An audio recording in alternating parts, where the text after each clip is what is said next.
يا صباح الفل. صباحكم كله خير وبركة بإذن الله. أنا صحيت النهاردة كده قلت أفتح الدنيا، وأنا بفتح كده الشبابيك وبفتح الدنيا كده وبشوف الأخبار إيه. شميت كده ريحة فول وطعمية، فقلت أنا عايزة أفطر فول أو طعمية أو أفطر حاجة يعني من الحاجات دي. فقلت يلا بقى بسم الله نبتدي، أدخل على المطبخ وأبدأ في التجهيزات على طول. فدخلت كده المطبخ، سميت الله واستعنت بالله وبدأت في التجهيزات. كان عندي فول في الفريزر في مدشوش، طلعته كده حطيته بس في ميه يفك، وعندي هنا فول وعندي هنا عدس اصفر وعدس بجبه وجزر مبشور برضو في الفريزر وبابريكا وكركم. الفول ده اللي عندي هو كميته تقريبا يعني تقريبا نص كيلو، او يعني حتى يعني معرفش الكميه قد ايه، بس الكميه مش كتير يعني. الكميه دي كانت عندي، انا كنت واخده منها قبل كده عملت طعميه، والباقي ده اللي كان فايض. فقلت مش مشكله، انا هاخد منه جزء ادمسه واعمله فول علشان افطر بيه، واعمل الجزء التاني عجينه طعميه علشان انا بحب قوي اعمل سندوتش الترند اللي هو بتاع الطعميه ده. وبحب تكون العجينه عندي من البيت، ما بحبش اجيب الحاجات دي من بره. فخدت كده شوية من الفول المدشوش، حوالي كبشتين يعني كده بالكبشة اللي انتوا شايفينها دي. حطيت عليهم عدس بني وعدس اصفر، معلقة ومعلقة على قد الكمية دي يعني، وحوالي معلقة جزر مبشور وكركم وبابريكا. عندي كمان طماطم مبشورة، بس انا لسه كنت هبشرها.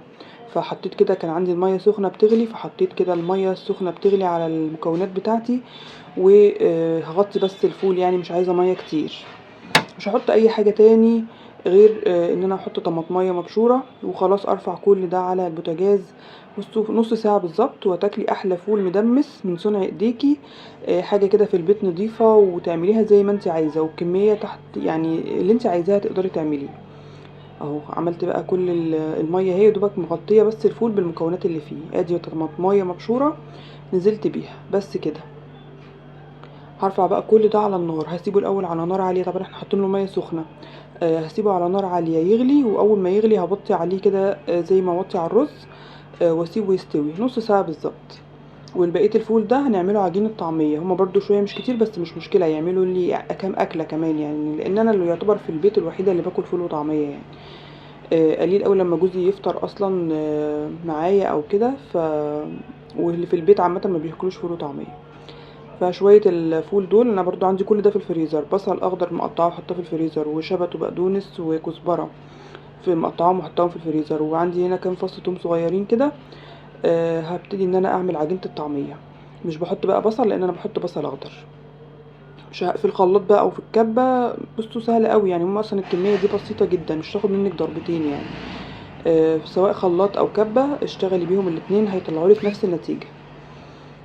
هاخد بقى الفول اهو صفيته، خليت بس فيه سنة مية بسيطة جدا، لان دي اللي هتمشيلي العجينة وهتخليها لي حلوة يعني. واحط عليها الخضرة والثوم وبس كده، واضرب بقى كل ده. اهم حاجة ان انا كل حاجة عندي في الفريزر بتسهل عليا ان انا في اي وقت عايزة اعمل اي حاجة بقوم اعملها على طول. يعني الفول المشوش ده انا كنت محتفظة بيه في الفريزر، والخضرة في الفريزر وكل حاجة عندي، فقمت اشتغلت على طول. عملتها بقى كده في الكبة اهي، بقت جميلة جدا. هاخدها طبعا احطها في طبق، وزي ما انتوا عارفين لازم ندخلها هوا زي حجر الطعمية بتاع المحلات كده. فبالمضرب السلك ده بقى، مش مستاهله المضرب الكهرباء لان هم حبه صغيرين يعني.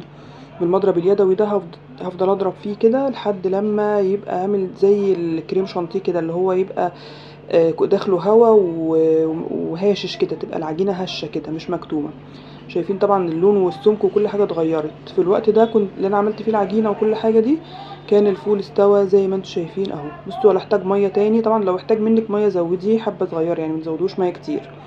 بس انا الحمد لله محتاجش مني ميه ولا اي حاجه، وطلع مستوي وجميل جدا، لونه كمان بيبقى تحفه جدا. لسه طبعا هيبان لما يبرد شويه.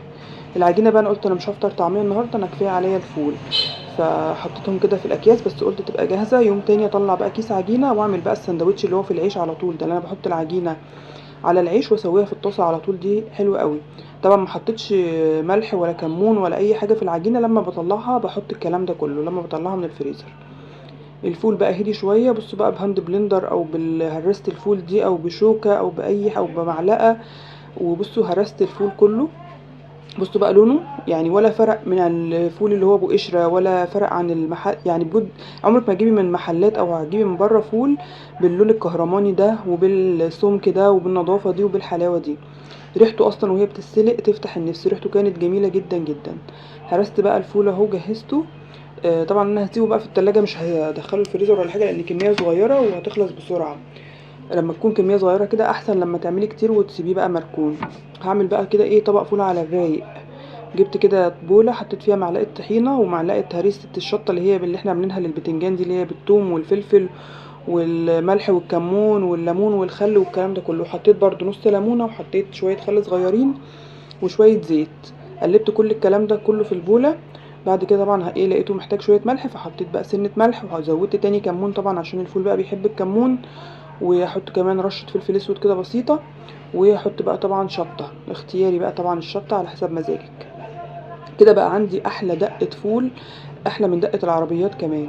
تقدري تعملي منها كميه وتحطيها عندك في ازازه او في برطمان او في حاجه وتاخدي منها كل ما تكوني هتعملي فول. خدت بقى من الفول بتاعي على طول وقلبت مع الدقه الجميله اللي احنا عاملينها دي، وبقى احلى طبق فول ممكن تاكليه. طبعا انا جهزت بقى معاه ايه، جهزت جرجير وخيار وبصلايه. طبعا البصلايه دي مش عايزه اقول لكم بتعمل ايه بقى في الفطار، بتضرب في النافوخ كده. بس خصوصا مرضى السكر لازم ياكلوا بصل على الاكل، يعني بصل طازه كده فريش على الاكل. البصل مفيد جدا لمرضى السكر.